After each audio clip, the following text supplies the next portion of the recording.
শ্রীলঙ্কা সিরিজের পর এবার ৫ ম্যাচের টি-20 সিরিজ খেলতে আগামী মে মাসে বাংলায় পা রাখছে জিম্বাবুয়ে দল।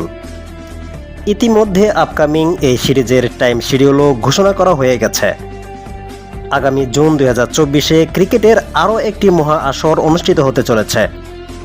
তাই আসন্ন টি-20 বিশ্বকাপকে সামনে রেখে এই সিরিজটিকে প্রস্তুতির জন্য গুরুত্বপূর্ণ হিসেবে দেখছে বাংলাদেশ ক্রিকেট দল।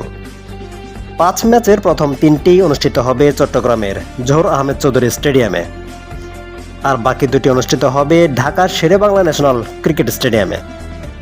আসন্ন টি-20 বিশ্বকাপের আগে জিম্বাবুয়ের বিপক্ষে ৫ ম্যাচের মহামূল্যবান সিরিজটির শিডিউল যদি দেখি, তাহলে দেখব আগামী ৩ মে ২০২৪ চট্টগ্রামের সাগরিকায় সন্ধ্যা ৬টায় জিম্বাবুয়ের বিপক্ষে প্রথম টি-20তে মুখোমুখি হবে বাংলাদেশ। এরপর ৫ মে দ্বিতীয় টি-20 একই ভেন্যু চট্টগ্রামে সন্ধ্যা ৬টায় অনুষ্ঠিত হবে। তৃতীয় টি-20 অনুষ্ঠিত হবে আগামী ৭ মে ২০২৪ বিকাল ৩টায়। এরপর চতুর্থ টি-20 খেলতে দল ফিরে যাবে ঢাকায়। সেখানে ১০ মে ২০২৪ সন্ধ্যা ৬টায় অনুষ্ঠিত হবে ম্যাচটি। এরপর ১২ মে ২০২৪ সকাল 10টায় পঞ্চম ও সিরিজের শেষ ম্যাচ দিয়ে শেষ হবে ৫ ম্যাচের টি-20 সিরিজ।